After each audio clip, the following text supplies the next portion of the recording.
welcome our Idaho Attorney General, Lawrence Swanson, and also his wife, Tracy Watson. Tracy Watson is the president of the Kootenai County Republican Women, as well as she's also members of the Idaho Federation of Republican Women.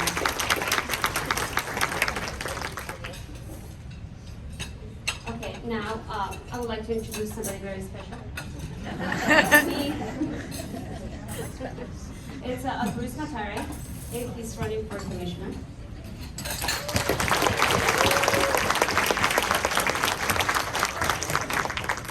Thank you, everybody. You know, it's wonderful. If you go back a year and a half ago, Republican women maybe would fill up a quarter of this room. And look at it now. You all are an absolute powerhouse in this county, and don't ever forget that. You have a huge voice. And it's really an honor and a pleasure to be able to speak before you today.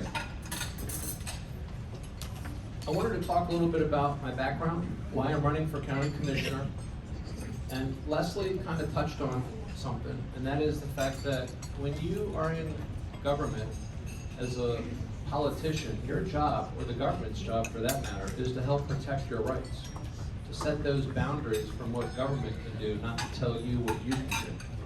Now, the county commissioner position is an important position because it's in charge of the budget. And then I'm going to also just talk about some of the issues as well. Now, many of you know that I'm an alternate on the Optional Forms of Government Study Commission. But there's a little more to the story. My family, Carla, and I relocated here back in 2013. I am a native of the Washington, D.C. area.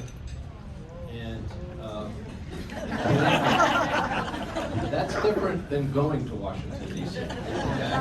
Most people who go there, they never leave. And that's why that place has grown like a weed. No different than here. But it used to be a very sleepy little town. And it was a lot of fun. There was a lot of cow pastures, a lot of farm fields where I lived. And it didn't take long to watch them basically have a new crop, which is tract housing. And we see that here, especially right now. So I've kind of seen this playbook. I went to undergrad at Maryland University and then got my MBA at Marymount University in Arlington, Virginia. My background is marketing and finance. I started off in financial publishing.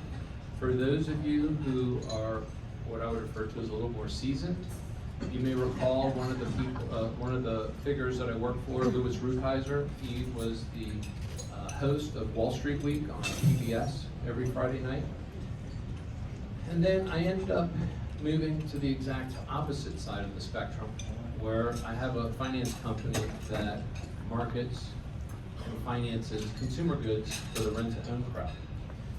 Now, throughout my career, one of the things that I learned was that the greatest ability that you can have is the ability to recognize ability.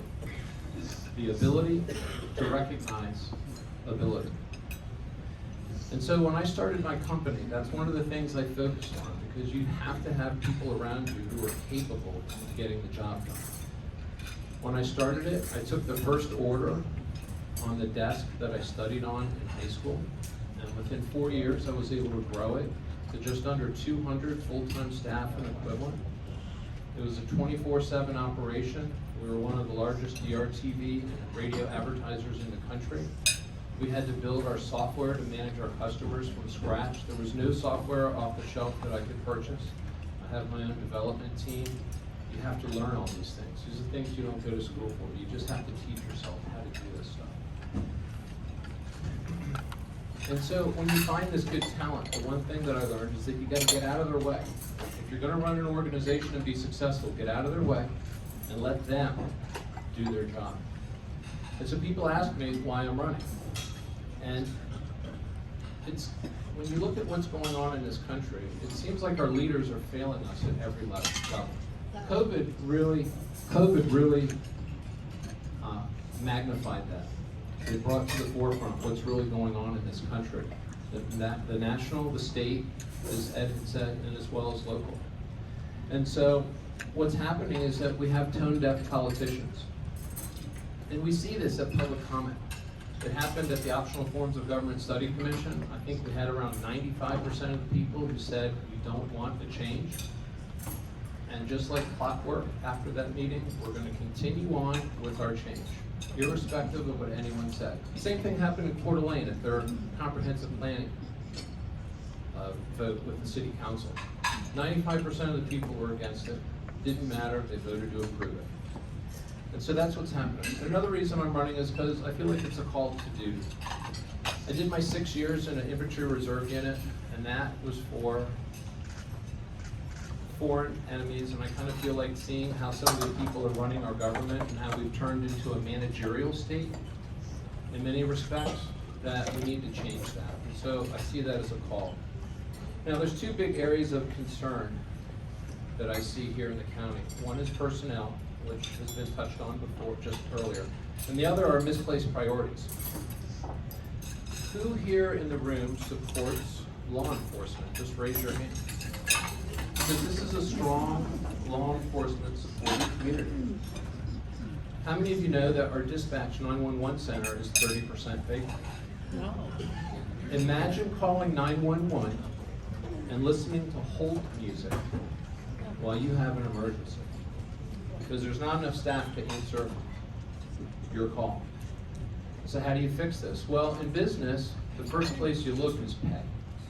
Obviously, you have to have a good working environment and a decent set of benefits, but it's pay. I've hired a lot of people. I've fired a lot too, but I've hired more. And I can tell you, you need to start there. So right now, we pay our dispatchers $19.20 an hour. Do you know how much Bank of America pays? No less than $21 an hour. Now, for those of you with your cell phones handy, go ahead and pull them out and just Google Target starting pay. It's in the news now. It goes up to $24.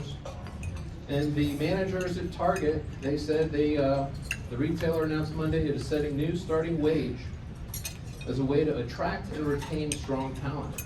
As a business owner, I can tell you that's what you have to do. The last thing I will let happen in my organization with staffing is to let a good person get away. I won't allow that to happen. The cost is too much. So for these particular jobs, you don't have to be away from your family. You don't have to work odd hours. And you certainly don't have to deal with very high stress situations where people are screaming and yelling sometimes. Conversely, in law enforcement, it requires the exact opposite, where you are away from your family, you work odd hours, and you deal with high stress situations. The jails are currently about 25% vacant. We do have trainees there, but they have not all yet passed training. And it takes several years. It takes several years to get the kind of experience you need to deal with some of these people. It's not like a call center job where you hire them, you give them a few days training, you monitor them, and then they're on their own. It's very different. It takes years. I know this because I have family in law enforcement. So when you have staffing shortages and you're trying to get a permit because there's not enough people there, well, guess what? You just wait a little longer. But you know, the way this county is growing so fast, I don't really have that much of a problem with that. But when you call 911, you want that phone to be answered. You want law enforcement to come out as fast as they can. You want that bad guy to be put away in the jail. And you want him to be kept there. Some people don't realize that we just started transferring inmates to another facility.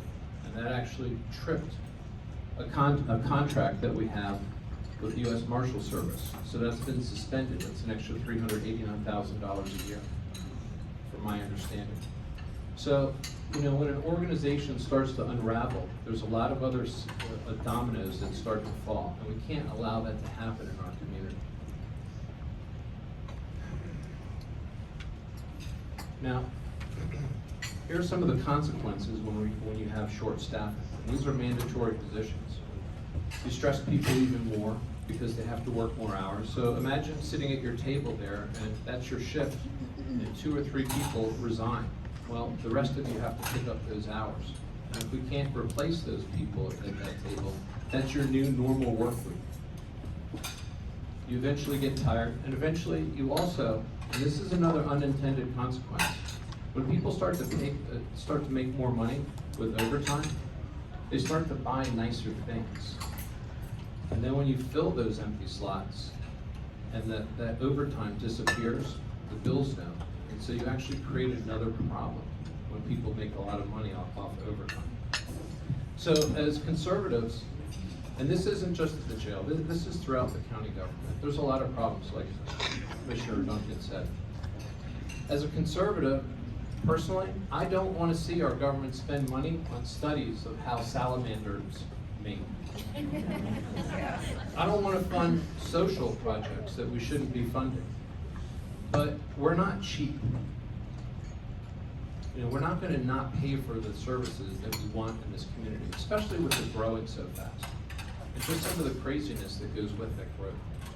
There's no difference, and there really is no difference between defunding our law enforcement like the Democrats do in Seattle, Chicago, New York, Portland, and us underfunding.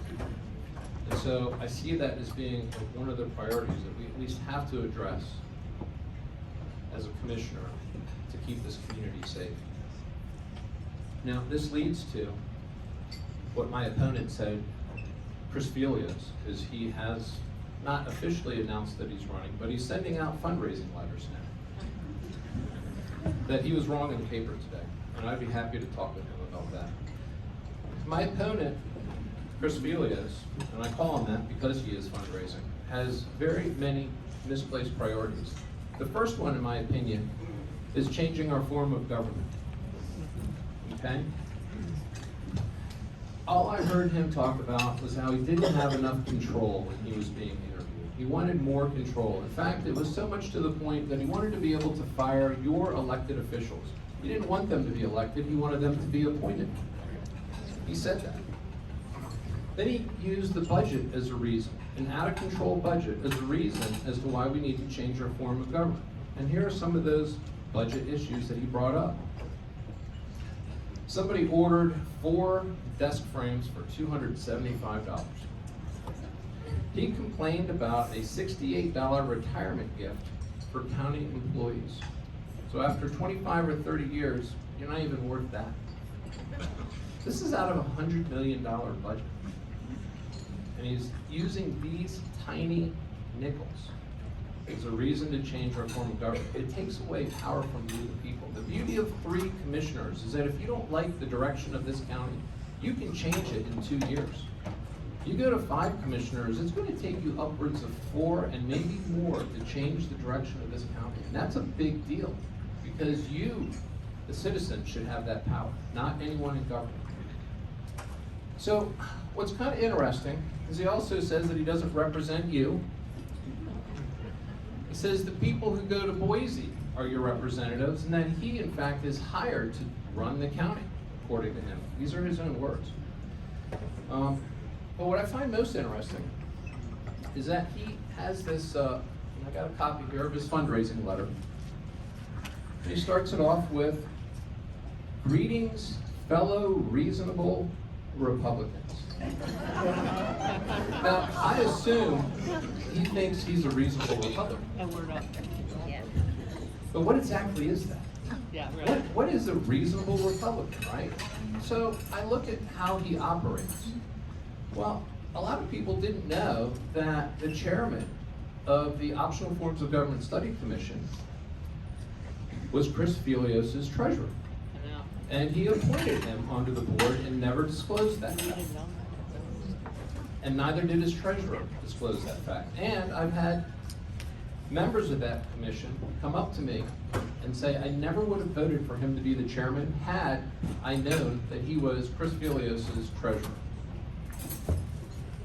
He attempts to circumvent timely campaign disclosure rules with $999 contributions, again in his fundraiser letter. Kind of funny. Why? Because that $1 extra requires him within 48 hours to disclose that donor.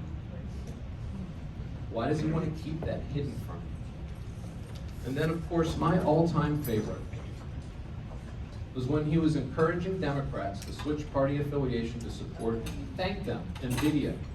Most of you have seen that. It was posted about 1.5 years ago. And he thanked them by saying, Bless your hearts. Bless your hearts. You know, this is what he's doing. This is what we know.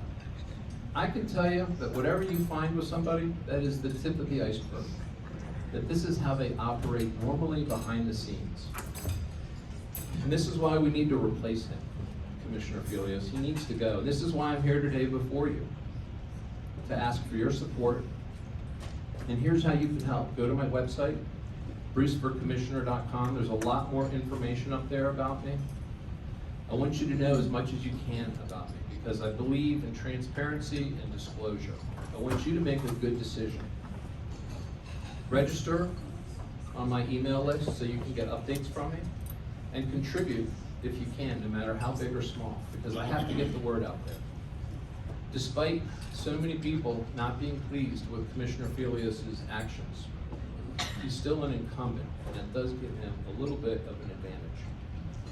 And let me tell you, if being a reasonable Republican, like Commissioner Felios, means deceiving you, means hiding timely contributions from you, means encouraging Democrats to switch their party to support me, I don't want anything to do with that. I'm not a reasonable Republican.